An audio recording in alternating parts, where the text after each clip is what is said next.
प्रिय लोकांनो, येशू ख्रिस्त तुमच्यावर खूप प्रेम आणि आपुलकी असलेले एक प्रभू आहेत.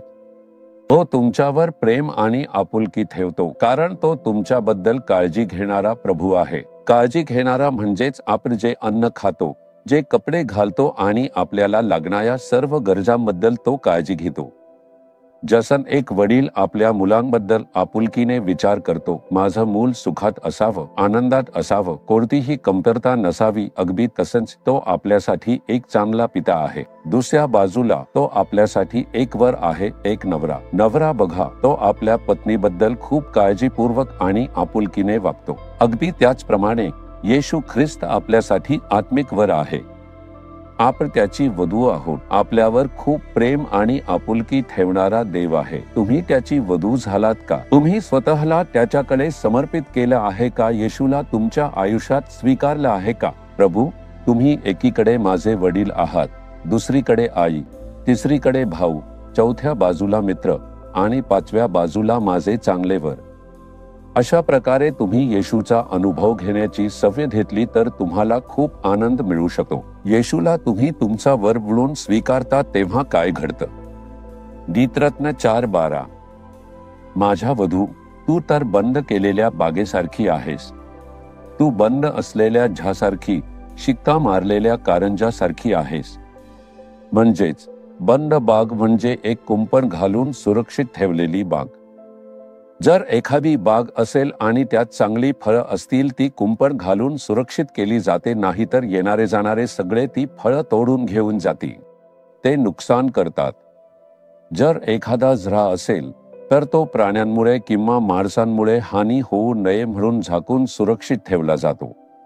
असंच प्रभू आपल्याला सुरक्षित ठेवतो म्हणे, तुम्हाला सुरक्षित ठेवतो म्हणे. किती चांगला आहे आपला प्रभू. पाहिलंत का? एखादा नवरा कामाला जातो, पहा, त्याची पत्नी घरीच राहणार असते. तो कामावर जातो आणि संध्याकाळीच परततो. तो नवरा किती काळजीपूर्वक सांगतो, दरवाजा नीट बंद कर, कोणी आलं तरी दरवाजा उघडू नकोस, कोण आहे ते विचारल्याशिवाय उघडू नकोस, सुरक्षित राहा असं सांगून जातो.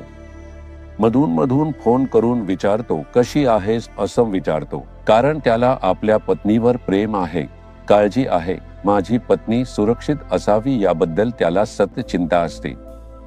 तसंच येशू, जो आपल्या आत्म्याचा नवरा आहे, आपल्यावर प्रेम करतो म्हणून आपल्याला झाकून ठेवतो आणि आपली रक्षा करतो.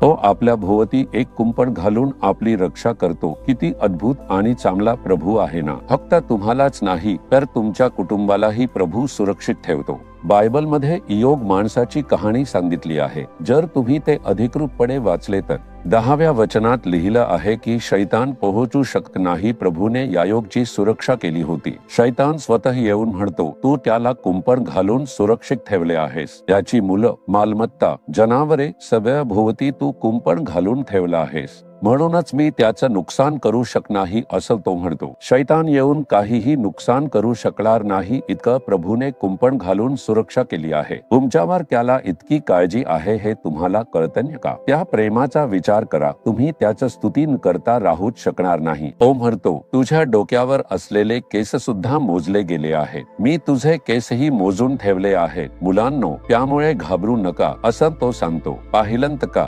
आपण दररोज सकाळी केस विंचरताना 2-3 केस कंगव्यात येतात ना, ते आप उचलून कचरापेटीत टाकत राहतो. पण त्या केसांचाही हिशोब प्रभू ठेवतो म्हणे. आज इतके केस खाली पडले आणि इतके अजून डोक्यावर आहेत. याचा अर्थ काय? आपण तुच्छ समजतो त्या केसांबद्दलही जर देवाला इतकी काळजी असेल, तो तुमच्या अन्नाची, तुमच्या कपड्यांची, तुमच्या कामाची, तुमच्या जीवनाची, तुमच्या भविष्याची किती काळजी घेतो. किती प्रेमळ आणि सुरक्षितता देणारा अद्भुत प्रभू आपल्याकडे आहे. पाहिलंत का? मग प्रभू येशू ख्रिस्त आपल्यावर वधूप्रमाणे प्रेम करतो आणि आपल्याला कुंपण घालून, आच्छादन करून सुरक्षित ठेवतो. कारण आपल्याला एक शत्रू आहे. तो फारच दुष्ट आहे आणि आपल्याला हानी पोहोचवायची त्याची योजना आहे. कशात तरी आपल्याला हानी पोहोचू शकते हे प्रभूला माहीत आहे.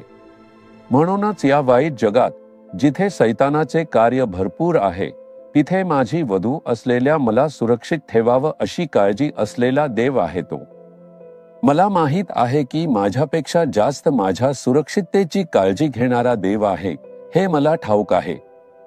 म्हणूनच मी सुरक्षितपणे, आनंदाने आणि शांततेने जीवन जगत आहे. हे विश्वास ठेवा, आपल्यावर रात्रंदिवस लक्ष ठेवणारा एक अद्भुत प्रभू आपल्याकडे आहे.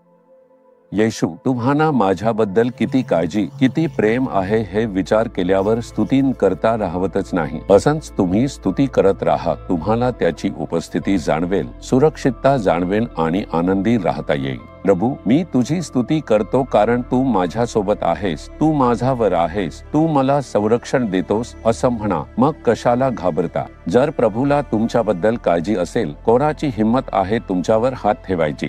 जरा विचार करून बघा, एक लग्न झालेलं असतं, नवरा आणि बायको असतात. त्या बायकोला कोणी स्पर्श करायला गेलं तर नवरा शांत बसेल का? सांगा. कोणी म्हणालं, तुझ्या बायकोशी असं कसं बोलू शकतो? राग येतो ना. माझ्या बायकोला तू कसा स्पर्श करू शकतोस? राग येतो ना. प्रभूही अगदी तसंच करतो. माझ्या पत्नीला, माझ्या मुलांना कोणी स्पर्श करू शकतं का?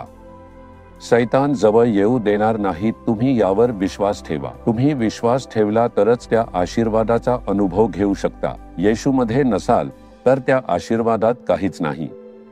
सैतान विचारेल, तुझं आणि त्याचं काय नातं आहे?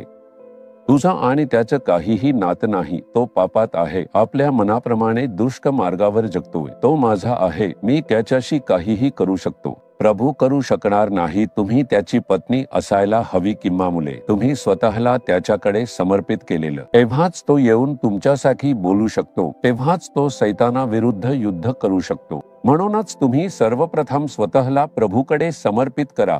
चांगलं बायबल वाचा, प्रार्थना करा, त्याच्यावर विश्वास ठेवा, प्रभूचं स्तुतिगान करा. मग कोणीही तुम्हाला स्पर्श करू शकणार नाही. दुष्ट सैतान तुम्हाला स्पर्शही करू शकणार नाही. तो प्रभू उत्कटतेने तुमचं रक्षण करेल. तुम्ही मला परवानगी दिली आहे का? येशू, मी तुला माझे वडील, माझे पती होण्याची आणि माझ्यासोबत राहण्याची आणि माझे मार्गदर्शन करण्याची परवानगी देतो. तू माझ्यासोबत आहेस. स्तुती असो. स्तुती करून सर्व चिंता, भीती पळून जाईल आणि नाहीशी होईल. आज तो सर्व परिस्थिती बदलून टाकेल. तुम्ही स्तुती करताय का? प्रभू, तू मना लपवून सुरक्षित ठेवतोस. तू मना एका लपवलेल्या जागेत सुरक्षित ठेवले आहेस.